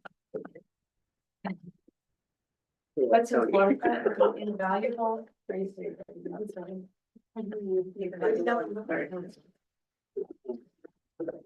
Sorry. I'm sorry, Sienna. When should I start? Pardon? Go ahead. Okay, thank you. Sorry. Hudson's waterfront is an invaluable asset. Dozens of businesses already exist there, and business owners have poured millions of dollars into their current business investments. Renovating and saving abandoned structures have plans for major projects that will benefit the public. They're making our city more beautiful, livable, and increasing work opportunities for Hudson locals. No other company is putting such a brutal impact on the environment and surrounding businesses as Koluso. That's a fact. It took years for the city of Hudson to acquire real data about their operations, but the city has not taken appropriate steps to use that data once it was gathered to analyze the impact of their operations, to determine whether they fit in with city codes and plans for waterfront revitalization. Their operations have even cut off our city from its own property. Why would our city allow one company to stifle the potential of our city? The amount of public response over the years has been vastly against the operations down at the waterfront within the city limits of Hudson. Current decisions by the planning board will greatly influence the opportunity that Hudson has to revitalize its waterfront. I urge the board to give this issue the gravity it deserves. Please do not make any decisions without a major review of Hudson city codes in conjunction with Koluso's operations and our residents' desires for a greener city with waterfront initiatives that will make us more connected to nature. Thank you. Thank you, Sharon. William Demarest.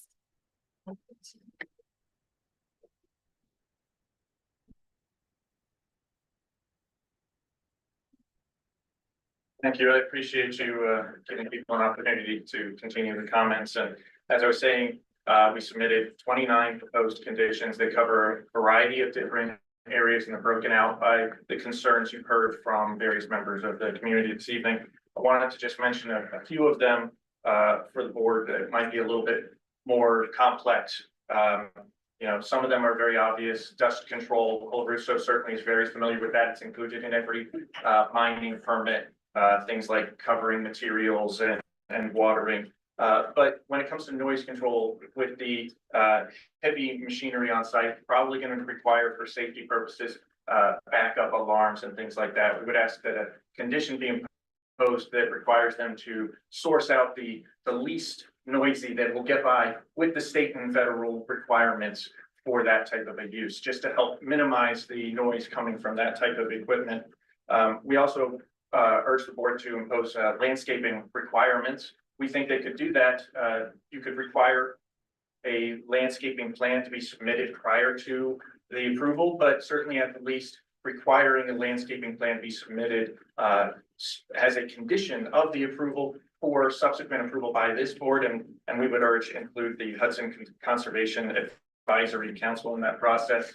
And then also conditions to help support public access to the park and other areas, including we would urge that a sidewalk, the potential for a sidewalk to be put in on Broad Street and Front Street to help keep pedestrians and trucks away from each other, to evaluate that as a condition and potentially require Koluso to work with the city to have that put in.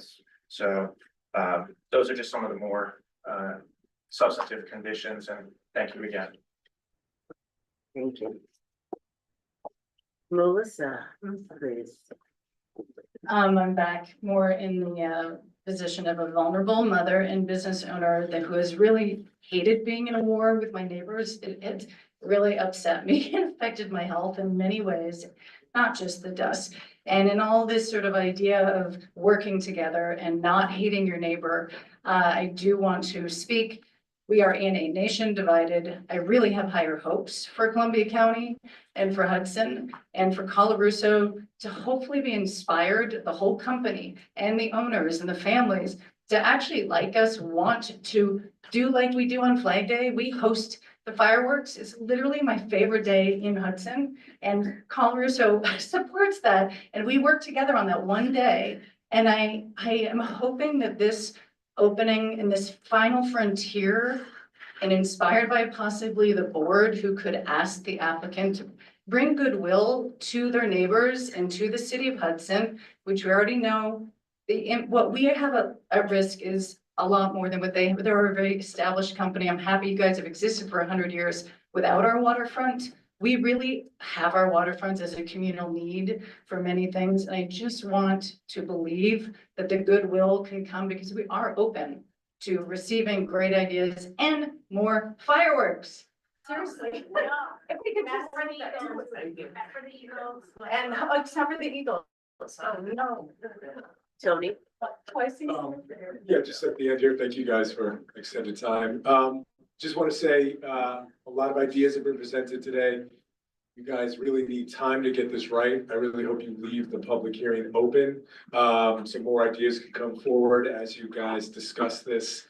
And I do want to say we're coming here as a compromise. As Sean has said, you guys could deny this. There's a lot being put on the board to decide these things, a lot on the public to decide these things. You guys can say no if you feel so. But with that, we are putting a very good effort to find a compromise, and I hope the applicant is very aware of that. And I just want to empower you guys to remember that. So thank you. Thank you. Thank you. And Tony was the last person on the list.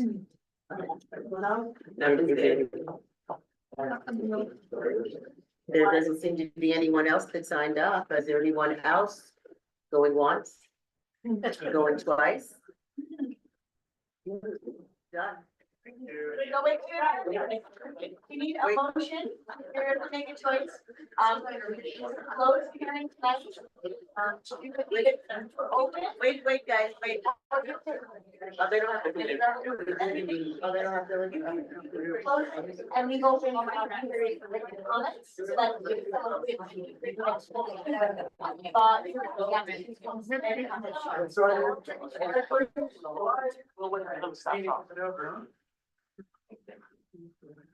Thank you. So did you hear Victoria? So the board, so your new member also arrived. I don't know if the public. Sorry for turning away from you. The options are make a motion to close the hearing, make a motion to continue the hearing to a specific date and time, or you can close the hearing and leave it open for written comments for 7 days or 14 days to allow people that maybe didn't finish their thoughts or have something else to say to submit written comments to the board. Okay, so I'm going to make a motion. As Victoria said, and I want the public to know we have received every comment. Today, we received a lot of comments and they will all be posted. If the comment is not posted, please send me an email and let me know that your comment is not posted. And every member of the planning board gets a copy of your letter. It automatically goes out with our new portal. It's not, you do not have to mail it to all of us. It goes to the secretary, which is Linda. Linda puts it in the portal and the portal sends it to each and every one of us. Okay. Does anyone plan to have anything to say? Yeah, I'd like to leave, make a motion to leave it open. Okay, here's the motions we have on the plate. We can leave the physical public hearing open where we are gonna have this setting again, that's one. Or if you leave it open, it needs to be to a specific date and time. Yeah. So you have to pick another date for the hearing. Right, or we can close the physical public hearing. Meaning we won't have this type of session and leave comments open for another week, 2 weeks or whatever we decide tonight. And we just continuously get comments, we don't make a decision until all the comments have been, because everybody here that came has said there's something, everybody. But I feel like a lot of comments have been made, a lot of suggestions have been made, and maybe the applicant wants to come back and speak to some of those. But they comments can that do have that been by made. writing. No, it's up to the board. They can, but I would rather hear it. Yeah. Yeah, I'd rather hear them. I'd rather hear the response to what's being said. So that's my motion. Can you make them, okay, so let's make a motion. Wait a minute, wait. Everybody suggests. They want to hear Koluso's response to some of these presentations. They're like, is that necessary for a public hearing, or can they just go ahead and do it at a meeting, at a regular meeting? Koluso is the applicant, so they can respond whether or not the public hearing is open. It has nothing to do with They have public an hearing. obligation to provide more Right. information. Right, but we're just saying, Typically, we wait till it's closed so that we can respond to all the comments at once. right, we're, tonight, our decision is just about either keeping it open, have another session like this with people coming up to speak, or closing this type of public hearing and leaving. Well, no, we have a Let regular me meeting. finish. This was a special meeting. We just Let have me- a regular meeting. Or close this type of public hearing and then leave the session for them to submit more letters. Of I don't know their about comments, you, but I because understand everyone what that you're came saying. tonight submitted a letter. We have tons of them on our portal, stuff for her, yeah, we do, and I, when I say tons, I mean That's some. important. Right, Because- I'm not saying it's not important, what I'm saying is that we are reading your letters, and I wanna know from the board. So I'm gonna put a motion on the table. And the motion is we're gonna have two motions, either we're gonna close the public hearing tonight, but leave a period of time for more letters to come in from the public, not from the applicant. We close this public hearing tonight, it has nothing to do with the applicant addressing, the hearings. They're gonna wait until everything's submitted. And probably we're gonna give them something to. Or we can keep the public hearing open and just continue like this. So. I'm not asking the public, I'm asking the board. If we're going to leave it open, I would ask that the board consider what date we would like to continue it to, and whether we need to choose another time at the firehouse because of it has a larger capacity than City Hall. No, I would do it back. Well, I would, that's it. Okay, so what's- Back at a normal meeting, and I would say to our next meeting at the, to our next meeting. No, it can't, right, our next meeting. Oh, that, yeah. And then the next meeting after, regular meeting after that is going to be in, June. No Okay, rush. I'm not, please, respect the fact that we gotta deliberate, please, thank you. So, you know, I want you guys to make this decision. It's gonna be a vote from the, okay. All right, I'm gonna place a motion on the table that, I'm gonna place two. The first one is that, One motion and then there's a vote up or down. okay, I'm gonna place the first motion on the table. We close the public hearing tonight, but allow time for more comments to come in through email. 2 weeks. Yeah, 14 days, 14 days, which includes weekends and holidays For written comments. for written comments. As we've been receiving for the last 2 months, and we will continue to receive. Okay, so motion by Teresa Jordan. Is there a second? Gene seconds. Okay, I'm gonna call the roll call because I'm afraid I said it. I'm sorry, Gene. I'll let you know. It's okay, you can pass it. Okay, good. All right. Gene, we did. Yes. Yeah. No. No. Okay, so that's 2, 3. Nobody abstention counts as a no. You abstain. Yeah. Okay, second motion. That we should leave the public hearing open as it is now and until next month of June. Yeah. Yes. And what date we have it, we can have it already, just can't be. Our next meeting is. You're gonna have to get the calendar. So I got a calendar. Secretary on, can she give us, the calendar for June? So June, our next meeting will be June 9th, right? June 10th, right? Our meeting is June 10th. Yeah. That's next month. So then, Pick a different date. so the 17th, you want to do the 17th? The, city calendars, make it the city, like this. I mean, we could say. 17th, No, that's sweet. Let's say the 3rd. a Tuesday. 17th to the 24th. How about the 3rd of June at 6:30, same thing, same place? We have to say tentative. Yeah. Yeah, we can have it. Well, if you can't have it, we need to have another meeting to reset it, but you can do that next week. Okay, so how about June 3rd at the firehouse here, if they allow us, at 6:30? Okay, that's fine. I don't see anything on my calendar as yet. It's a Tuesday, so that's fine. Tentatively put it down there. Okay, I'm gonna put that motion on the table. All in favor? First and second. Okay, who's gonna second it? I'll second it. All. Aye. No.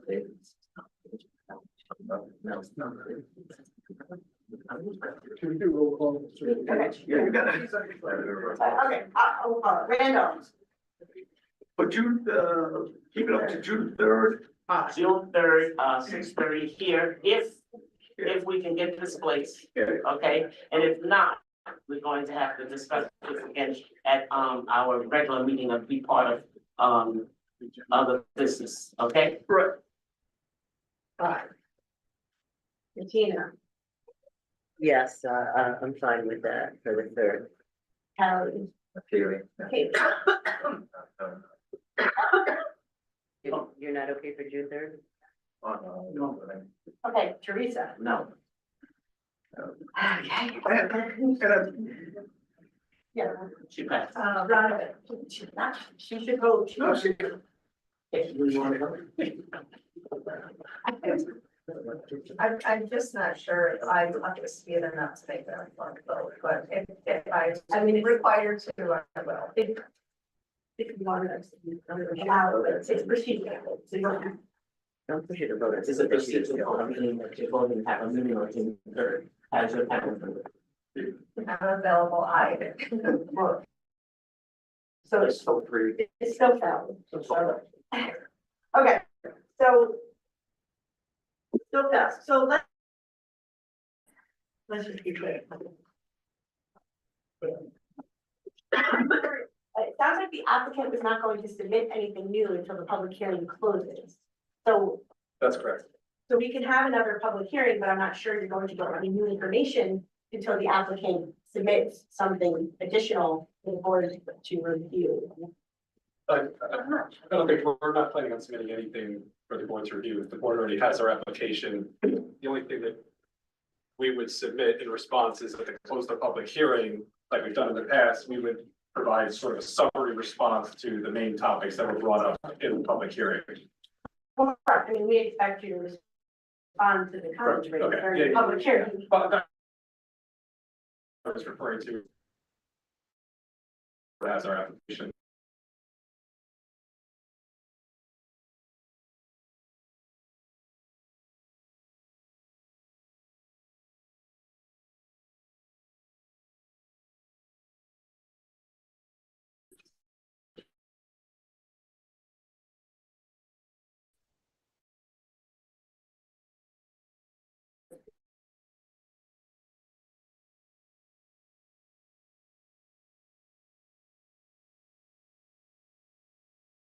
More comments to come in.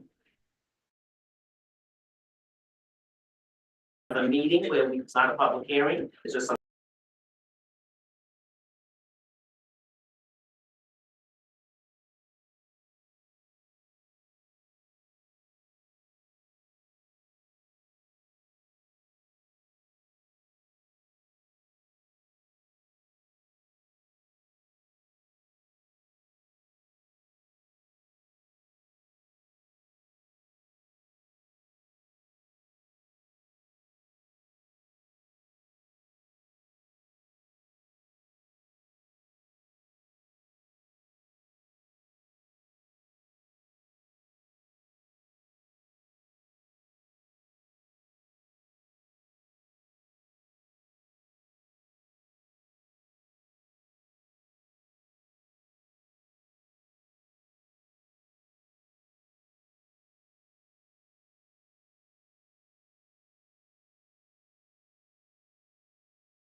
Yes. Okay, so.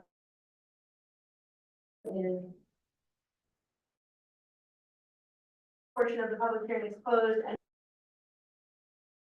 That didn't come in ready to do that motion.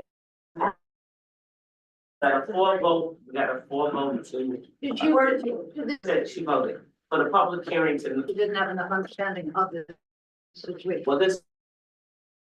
Procedures, not of, That's not what she said. but that's what. Okay, it's up, you don't have discussion, she voted. So the public hearing is closed. And you have until May 30th, the end of May 30th, to send any more comments in that you would like to send in. But nobody can hear things. And you don't have to digest them. It's all. It's a big project, thanks for rushing it. This is like the most important thing to happen in this city. Now we're going to other business. Because we did have time. Thank you all for coming. Thank you all for coming. You know, so I said. Thank you all for coming. Thank you all for coming.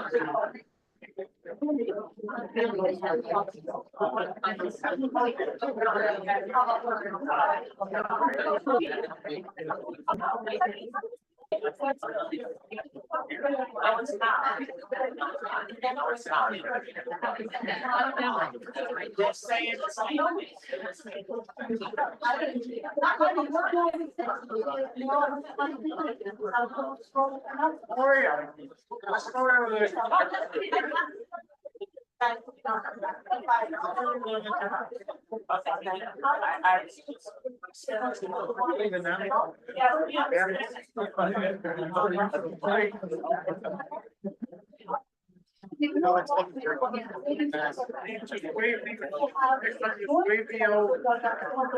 We're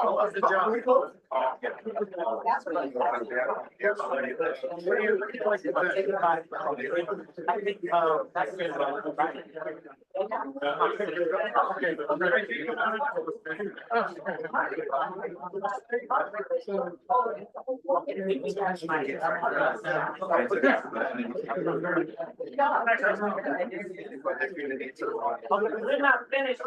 You know, they're not finished.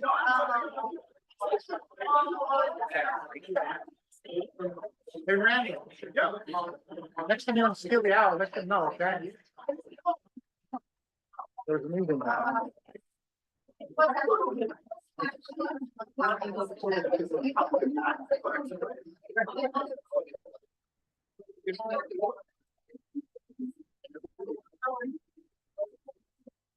Okay, now the other business, let's say hello, everybody, hello. They're not finished with the meeting. No, we're not. Because, one of the things I want to discuss, and this is why. Yeah. Koluso's not on record, right? No, we're talking. This is gonna be. I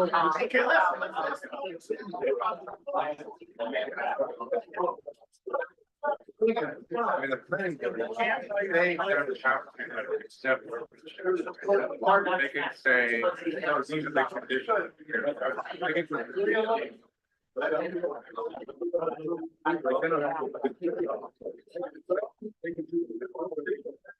Well, it might be.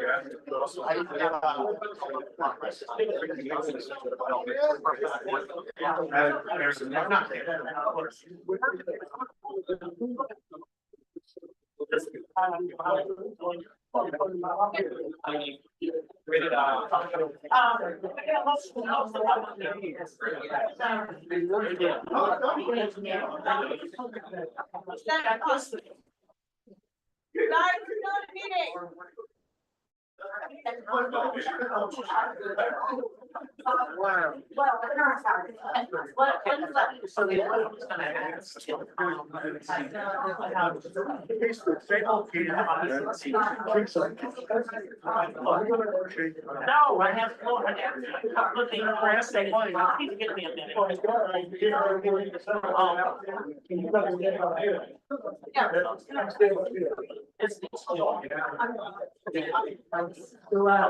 the things I was gonna ask is that. We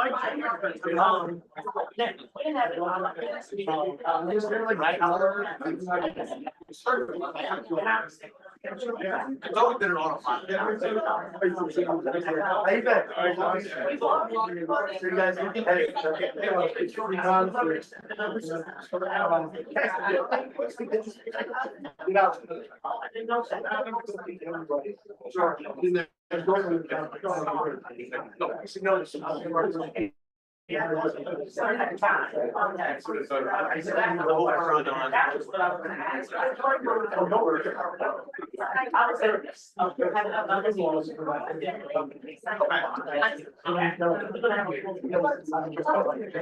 No, leave that, leave that. Okay, all right, could I have a motion to adjourn? Because I just asked them the question and they said no. So. Sorry, all in favor? All right, let's go. That's 8:37.